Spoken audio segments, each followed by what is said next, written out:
Bonjour, alors tantôt je vous parle du processus du travail de l'hypnothérapeute, tantôt je vous parle du contenu, tantôt je vous parle d'expériences que j'ai vécues.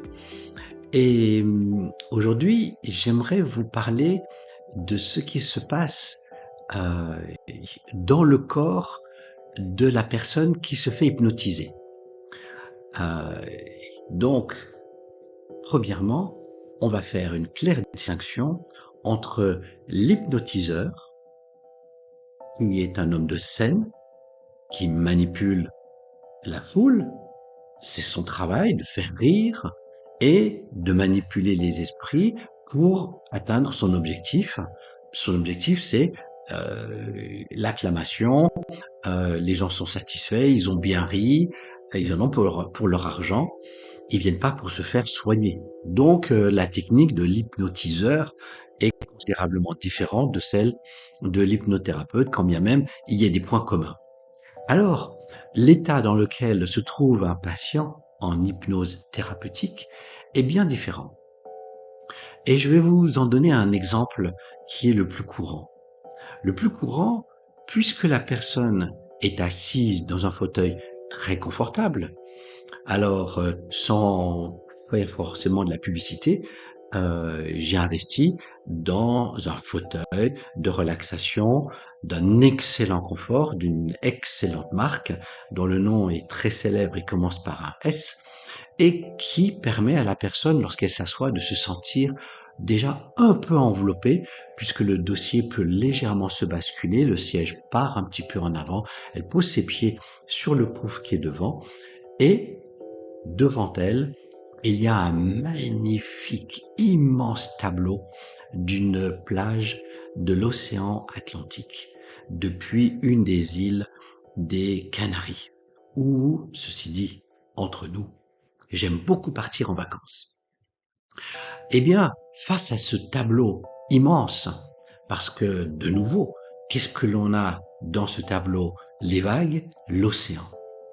J'en parlerai une autre fois. C'est encore un des symboles puissants que l'on utilise en hypnose. Et là, parlons de l'état dans le côté physique. Lorsque je suis en train de faire l'induction, donc parler aux muscles et puis aux articulations pour qu'elles se détendent, eh bien, le corps a un sentiment de s'alourdir. C'est comme si vous étiez dans le sable, au bord de l'eau, et puis l'eau vient jusqu'à vos jambes et puis votre dos, et puis en repartant, vous vous enfoncez un petit peu, puis un petit peu, et un petit peu. C'est ça la sensation de lourdeur, de comme si on s'enfonce dans le fauteuil.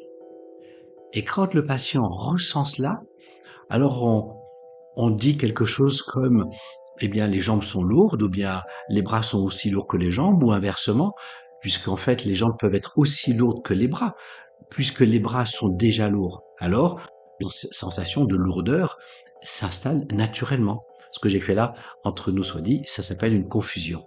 Et ce qui permet à celui qui résiste un petit peu, de lâcher prise.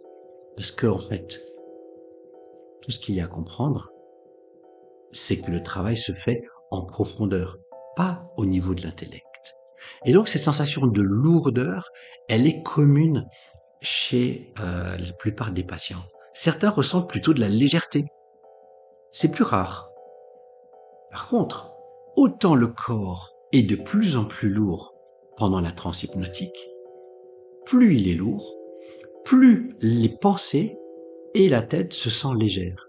Et ça, c'est un paradoxe qui est merveilleux. Et lorsque l'on peut ressentir ça à travers posture du patient dans son visage, sur ses traits de visage, alors on sait qu'on peut aller faire son travail en profondeur. Voilà pour les états physiologiques du patient lorsqu'il est dans une transe hypnotique. À bientôt pour une autre histoire et un autre détail.